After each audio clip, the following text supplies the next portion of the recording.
more bloopers. Okay, what do we have here now? Okay, what do we got here? We've got some bush beans that we're going to sow. And there again too, the bush beans, it's probably a little bit early in the season, but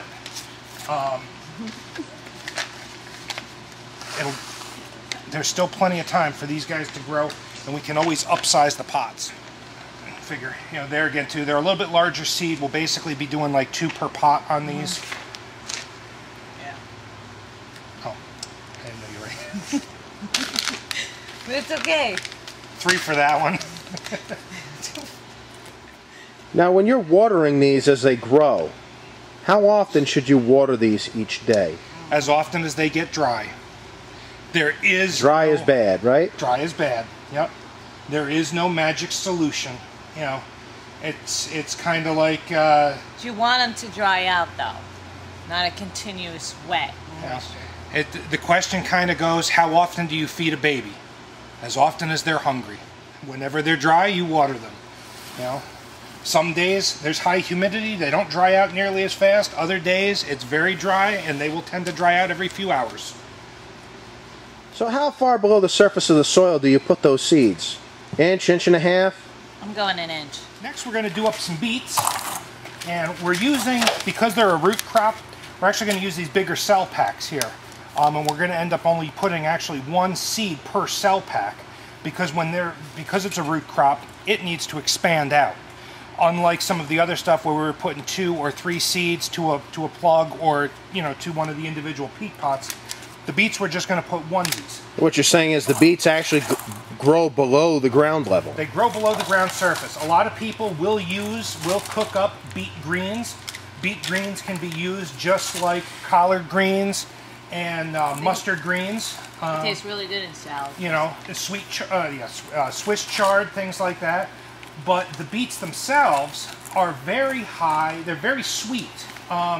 They actually use beet pulp is actually used in a lot of horse feeds and stuff like that. They use it as a natural sweetener, and it helps horses from tying up, getting colic and stuff like that.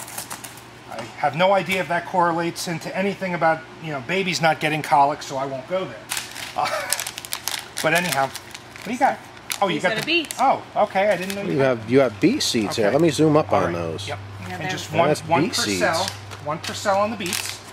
Yes. Yep. So they can go a long ways. Yep. Wow. 1 packet goes a long ways. Yes. Yeah, if you're planting them in the ground, like later in the season, it would be one thing. But I actually need to plant my beets here because my wife is highly allergic to beets. Some people have like peanut allergies. She has an allergy to beets. If she was to do what Angie is doing right now, she'd end up having hives going up and down her arms in a matter of about 3 to 5 minutes.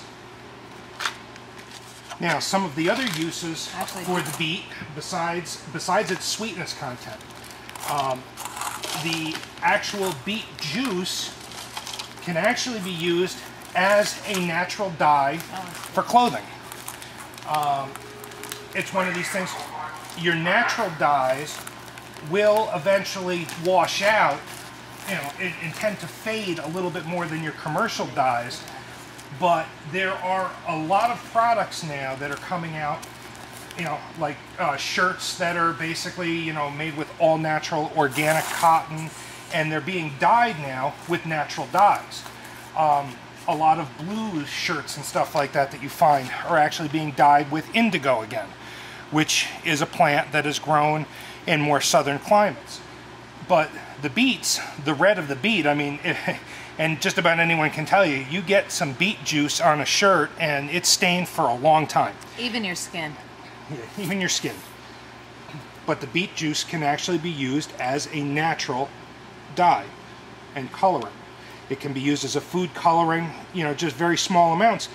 You could use a couple of drops of red beet juice in a simple cake frosting to turn it pink.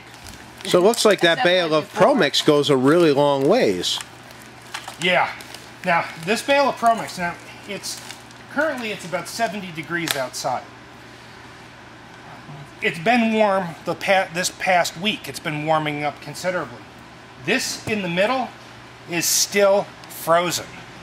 That's how dense this ProMix is. We're basically just scraping about 2 inches off of the outside of the bale.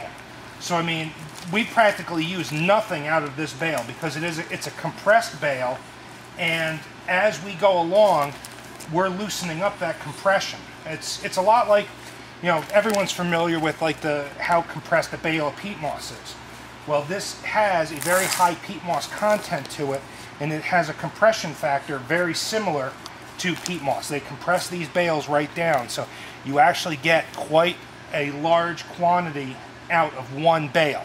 It may look like a big bale as it is, but you're figuring you're getting at least 5, maybe 6 times the volume out once you actually loosen up and uncompress that soil.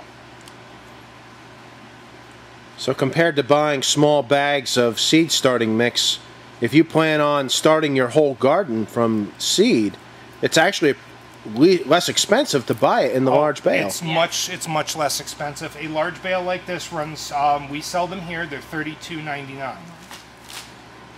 This type of bag right here runs $6.99. And this is not compressed. This is basically just 32 quarts of soil in a bag. It's going to take about 20 of these bags to equal one of those. So if you do up the math real quick, 20 times 7 for the most part, you're looking at quite a bit of difference between this and $32.99. $140 versus $33. I wasn't going to do the math for him. But unfortunately, that happens. People generally don't take the time to do the math. I'll give you a perfect example. The bark products that we sell here and that most other independent garden centers will carry. These are 3 cubic feet. Your mass merchants, your depot marts, they carry a 2 cubic foot bag. Now, a 2 cubic foot bag is 33% less than this bag here. Generally, our bags go for anywhere from $3.99 to $5.99, while their bags go from about $2.88 to $4.88. The only problem is for the dollar difference, it's actually quite a bit more per cubic feet. If you take one of their bags that might, a 2 cubic foot bag that sells for $3.88 versus one of our 3 cubic foot bags that sells at $4.99 per cubic feet, we're actually cheaper. But the thing is, they always advertise the low price. Well, yeah, it's a low price on a smaller product, the ever-shrinking package. So you need 3 bags from Depot Mart to equal 2 from here. Correct. So you're really not saving anything. In fact, it's more expensive. Right, because 2 bags at $4.99, you're looking basically $10. 3 bags at $3.88, and you're looking over $11.50, almost $12. What's that?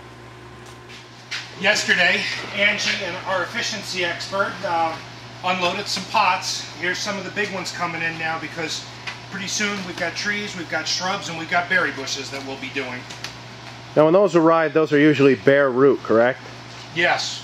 This is what one of the roots will typically look like. This is actually root stock off of a grapevine. And they'll come in and that's pretty much what they'll look like. And we'll pot them up from there. Anyhow, today we planted up some veggie seeds. I know that makes Don very happy. Don can't wait to get his hands dirty. You know, Absolutely. Of course, he always wears his latex gloves, but...